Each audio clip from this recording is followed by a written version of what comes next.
Thank you, Colonel. We'll open it up for any specific questions that either the Colonel or the Mayor or myself can take. Stephen? No shots fired by officers this year? No, we have had, this year, we had one incident on the east side, one shot fired in an attempt to apprehend a B&E suspect off of Governor Street, and then we had Dennison Street, where hundreds of rounds were fired. And those are different type scenarios, but we had several years in a row, zeros. But this year, one, and then over 100 on the Dennison Street incident. Over 100. And how many flock cameras are being deployed tomorrow, and this is still in the trial period? So there'll be 25 eventually. There may be one or two that they're working out the glitches, but there'll be 25. And it's not a trial period. They're live, and we'll be able to retrieve data when crimes are reported and use the images off of flock to further investigate whatever the crime may be. You signed a contract with them. And 1-year pilot. Yeah, it's a pilot. Yeah, a pilot. And all 25 are going next month? There may be two that are not able to be turned on, but all 25 will be live pretty soon. But 23 for tomorrow and another 2 once they figure those out. More speed cameras or flock cameras? Good question. I don't know how many. I think we have 15 speed cameras, more flock cameras out there, and understand that they're not tied and they have nothing to do with one another. The success of the program is regarding about having more police officers in the city of Providence. The mayor before wanted to defund the police, or now he's training the police. Don't laugh, because the question is about, you want to defund the police before. Now we have more police officers, and you see the good work they're doing. You have to praise the police for that. Of course. Not defund the police. So is that a question? That's a question about defund the police, about the good So- thing they're doing now with more police officers. So reporters are supposed to inform the public and ask questions and not make you want to points. argue the question, you want to defund the police? So, the question of is, course you have not. more police officers. Yeah. Praise the police officer work. Can They're you? doing a great job because you Yeah. have more police officers. So are you giving a press conference? Yes, I'm Okay. giving a press conference. All right. to you. Let us know and we'll show up and we'll be there. Yeah, we'll be there. Um, We're here today. Answer the question. So, you know, again, we're here to praise the good police work that led to this. And what I want to underscore was the chief's point that these guns, there's no doubt in our minds, they would have been used in a crime.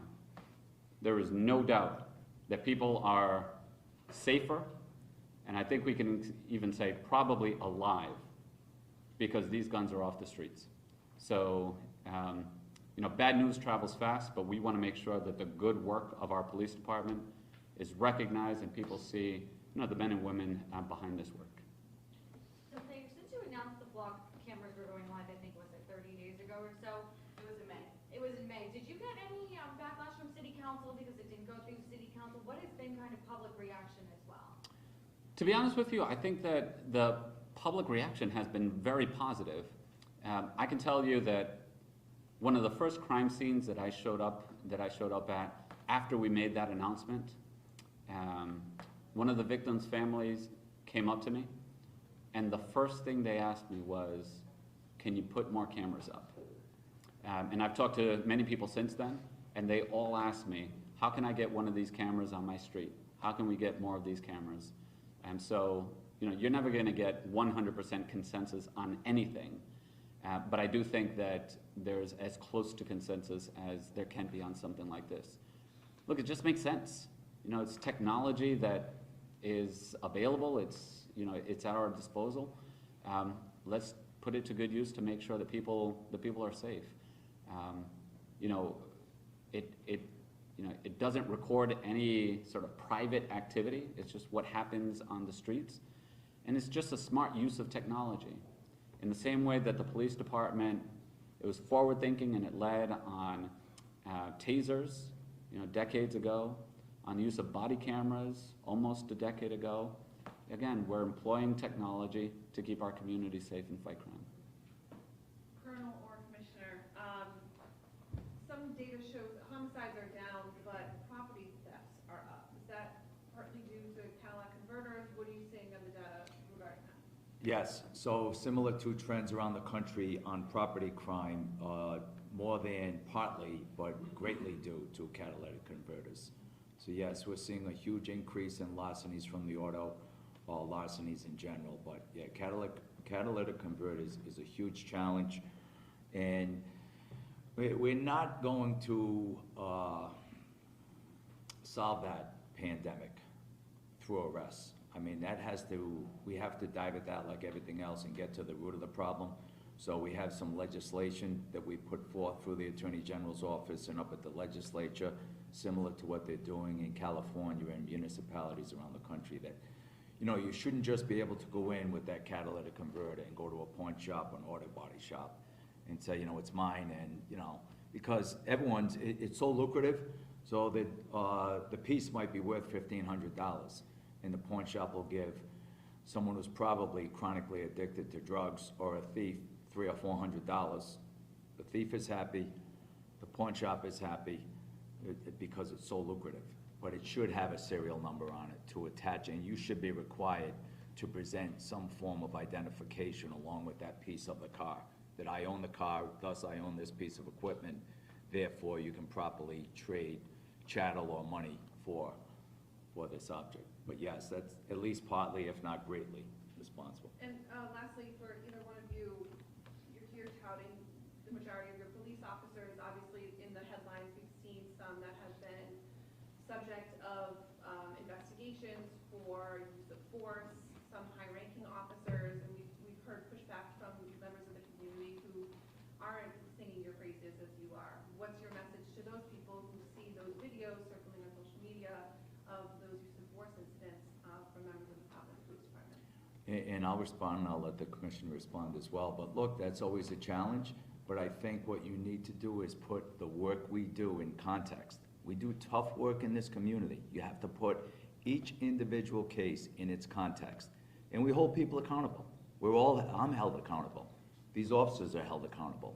And I think it can't go unnoticed that on every situation they deal with, last night, it could have gone wrong in so many ways, and it was handled perfectly. But on those cases that are called into question, it's important for us to be transparent.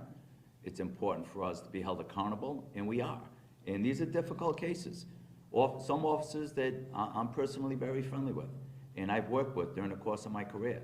But we all have to be held accountable, and that is my message. Yeah, thank you. We have 440 police officers, and they're all human beings. They make mistakes, and when a mistake is made, and we have somebody right now on trial on a simple assault, it pains us to see that, and it's embarrassing to everyone that wears this uniform when that happens. But I will tell you that when it does happen, we'll investigate, and if it's criminal, they'll be criminally charged and held accountable. That's the best we can do. Whether it's a captain that's out right now as a result of a use of force or a patrol officer, we are all expected to meet that high standard and to rely on our training and not to lose our cool under some real severe pressure in dangerous situations. That's what we signed up for. And when we cross that line as a profession and as a department, we'll hold them accountable. Doesn't bring any happiness when that happens. It hurts us. But we'll investigate our own, and we'll bring criminal charges against officers that cross that line. The people expect it. The people that serve here expect it. And the people that have served here over 150 years expect that kind of behavior. Let me add to that as well. So I agree with the chief and the commissioner. So we have high standards, and we hold folks to that standard. We hold folks accountable. But part of what we want to do here today, again, bad news travels fast. Good news doesn't. And you don't see the 20 different amazing incidents that went into seizing each of these guns. You know, they've made that point. But I want to go back to the summer of 2020. You know, after we had the looting here in the city, you know, we huddled and we set an absolute goal that under no circumstances were we going to let things get out of hand and out of control again. There were no shortage of demonstrations and protests and frankly agitating that could have easily, I mean, the whole atmosphere was all a tinderbox. Any little thing, it could have gone off. And if you notice, we never had another incident of that looting. The reason why is because, again, the training, the experience, and the incredible restraint that our officers displayed throughout that entire period. And so, yes, we have high standards, we hold people accountable. But I hope that the impression that's left on people's mind is not just that one impression where, you know, we're at our worst, but it's the full picture. And when you look at the full picture, when you look at the amazing work that our police department has done, I think that we can all look at it and feel very proud of our police department. All right, Mark, and that'll be the last question. I was just curious, have you guys seen any evidence that the flock cameras, the presence of flock cameras in neighboring communities have contributed to the public safety condition improvements you're seeing over the past year in Providence?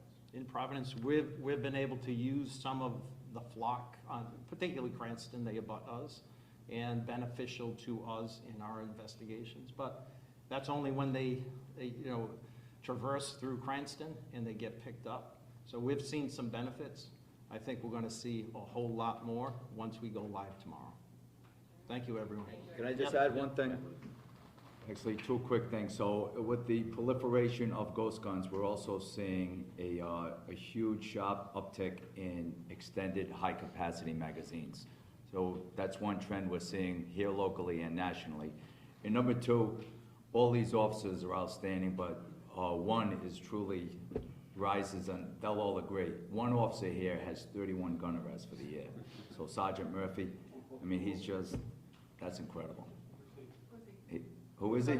Yeah, Sergeant Murphy, Come step on up. up, Sarge. Get up, Murphy. He's 6'4", 300 pounds. No. Congratulations for the great work you do. You really do.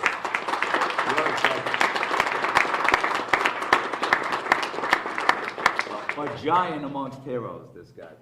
Thank you all. Thank you.